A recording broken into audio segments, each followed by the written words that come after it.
Uh-oh. Hi. Win. Okay, that can be a Blooper. blooper. There's a bird trying to get in my car. Hello world, Nigel Jones here with another episode of My Type of People. And I have a very special guest with me, Ash Isley. Hi. And we're here at the farm and about to get some painting in today. So we're gonna have a good time talking design and all that other good stuff. So how's it going? It's going great. Everything is just, the season of like busyness with work and school and stuff, but Yeah, it's been awesome. How it's about great. you? Yeah, life has been good. Can't Good. complain at all. I'm excited. Thank you for coming to talk to me. Of course. So it's been a while since grad school. I We know. had some great times I know. and a Grad lot of school is the stressful best. times. But we're gonna have a good time, do some paintings today, and talk a little bit about your story, your life story. Sounds great. All right, Ash. So tell us a little bit about where you're from and your upbringing. So I was born and raised in Dayton, Ohio, and I come from very humble beginnings. I grew up in a very low socioeconomic family and environment. My school district, all the way down to where we were living. We didn't really have much of anything, but I knew from when I was young that I loved to create and paint and draw and everything. And so I think that kind of helped actually with my humble beginnings, because we couldn't afford a lot of things. But the one thing we could afford was like crayons and paper, markers and paper. And so that's the thing I always asked for every year for my birthdays and Christmas and things, was art supplies. Like, it was just anything and everything that we could think of to create with. And we would even go outside and like even create things in the mud or like, with sticks and things like that. But I just knew from the beginning that that's exactly where I wanted to go. But I think that when I was growing up, at least like in our area, everybody said like, you can't take art anywhere in a career. Like, you won't make money off of it. You can't do anything with it. But I don't think that they were prepared for our world to evolve with our computer technology and the need with art and branding and design as a whole. So I think that I don't know, our generation kind of proved the older generations wrong a little bit. Yeah, I would definitely agree. I was definitely like that too growing up. I was never that kid to be outside and like with the other kids. I'll be like just in the house drawing in sketchbooks and stuff like that. And the art world back then, I mean, we had things growing up. I think that introduced art. We had like Nickelodeon, Cartoon Network, and things like that that really drew out that inspiration, and really said like, okay, we can do something with this and make a life out of it. Yeah. But I know when people tell you like, when people say like, oh, art is not a career or something. It actually is a career. People make some great money and make a great living off of that. Exactly. Even I mean, we've seen artists that can create incredible things. Like you create incredible and phenomenal things with your own paint. You do too. But I think that it was just a kind of environment, upbringing of like, we need to work in order to make money, type thing. And it is work. It's just a different type of work. But Dayton, Ohio has a lot of manufacturing, factories, like things of that nature in that area, very industrialized. So if you weren't doing that type of stuff, people kind of didn't encourage it. So. And I think that's actually where it led me going into the Army, is because I got scared, like that I wouldn't be able to make something out of it. So. Yeah. Well, I'm glad you're speaking a little about that. So I guess like growing up and everything, you say you went into the Army. So what drove you into the path of design, I guess, after that? So I got out of the Army and I started going to the Art Institute in Raleigh, Durham, and I actually went in for fashion and retail. Okay. But I realized very quickly after working for a company that it just wasn't really my thing. Right. After my first quarter there, and so at that college, it was broken up into quarters instead of semesters. But I saw my friends designing and were graphic designers and stuff at that school, and I was just like, that's where I need to be. Like that's my calling, I think. Like, and as soon as I went in, I thrived in it. Like I did really well, if I can say so myself, and I just kind of grew from there and just fell in love with it, and it became a big passion.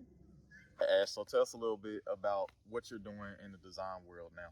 So I have had a lot of focus on accessibility design and trying to be as inclusive as possible in the design world. And so just to briefly touch, even in my job, I'm always trying to make sure things are more inclusive.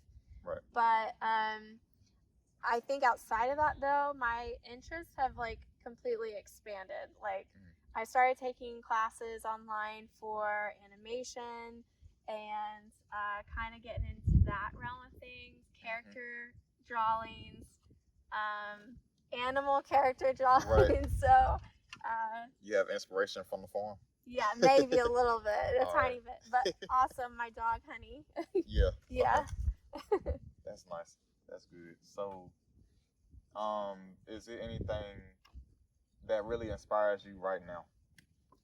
I think because of the pandemic, if we bring it up again, there's a lot more emphasis on how we need to be empathetic and inclusive with all of our audiences. Because when we got thrown into that world, everything was online.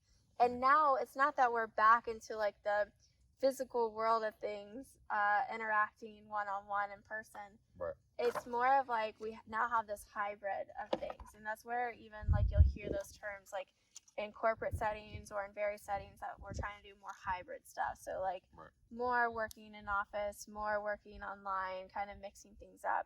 And in that scheme of things, everybody has like kind of seen that there has been a lot more need for inclusive design, accessible design, making sure that people can use like different things like e-learning courses with screen readers, making sure that we have color contrast working well within our designs, and that like it's legible, it's usable for all users and learners. And so I think that's kind of made the design world kind of jump up and vamp up in those areas. But I think that that's where my passion has started to go.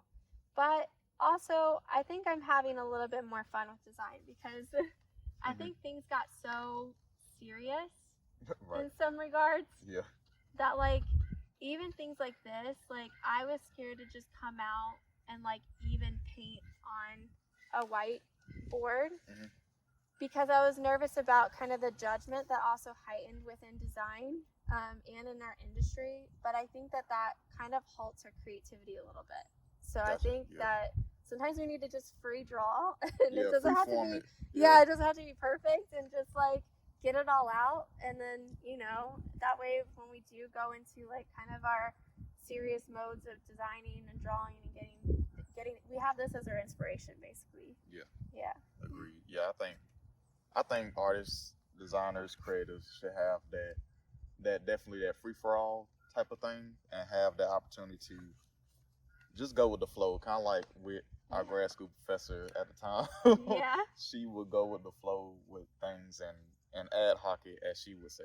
Yeah, and people would panic in our classrooms. Like they would say like, oh my goodness, like what do I do? Like can you just give me the answer? And she's like, there is no answer. Right. There isn't one. And I think that's what the key thing she was trying to teach us was there's really nothing to design. There's no limit. It's whatever you think it is and what you want it to be. Right, and we need creatives to kind of push the boundaries of things. Otherwise, like everything gets boring and the same if we follow the rules all the time for things. Right. And we have different perspectives. Like even in our paintings, you can see like the different perspectives that we're seeing just in this one viewpoint. Agreed. Yeah. Whew. Like I was saying, I might have to start. Okay, no problem. Where do you see design going in the future? future, and where would you like it to go?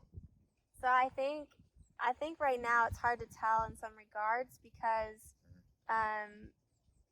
it's always expanding, and especially as our technology is continuing to grow and expand, I think it's just going to change, and we're just gonna have to change with it. So it's like the 5-year rule, expect things to get better in 5 years and progressively get better and progressively change. And we've seen it even in the AI industry, like that right now is evolving. And a lot of people, I think, want to lean and depend on AI. And we have learned even in grad school that AI can have its benefits, but it can also have some things where we have to kind of look at it ethically. And especially in the last couple of years, I think I've seen the future of AI, at least, kind of make people wonder about licensing and authenticity and the human connection that we have with creating art and design and pieces. And I think AI could help us in a lot of ways of giving us tools to help benefit things. But I also think that we have to be very careful when we tread that area. And so even though I think at the beginning of my design career, I never thought I'd ever have to think about AI or that future. We have to now because there is a lot of AI even within our tools that we use every day as designers. So I think that that's going to be more of an emphasis that I do a little bit more research on in the future. And then also, I think the future with art is just, and design as a whole, is just going to keep expanding. And so I think that, we'll never know. We'll never know exactly where it's going to land. But I think that's the exciting part about being a designer, is the adventure and the journey that we're always going to be on with it. But yeah, I see, with AI, I use it for my job and stuff, and it's and it definitely benefits me a whole lot. In ways I didn't think it would. So it's good that it's helping creatives out and stuff and trying to better the roles. And so I hope it stays like that. I agree. Honestly. I agree. So thank you, Ash, for inviting me to the farm and letting me come and talk with you about design and do some fun painting stuff. That concludes my type of people, and thank you, Ash, again. Thanks for having me. It was a pleasure. I love doing this stuff, and especially with my best grad friend, Maddie too. But if you see this, Maddie. All right. Well, thank you all for watching, and see you soon. See ya. Oh, we didn't take a picture. No. We didn't take a landscape. Definitely don't want to walk over here with your shoes. They'll get ruined. Nice. Do you have a That's and Annabelle. we have a special guest coming. Annabelle, the dog. The Annabelle, the dog. Not the doll, the dog. The dog. Yeah. And that's what happens at the farm.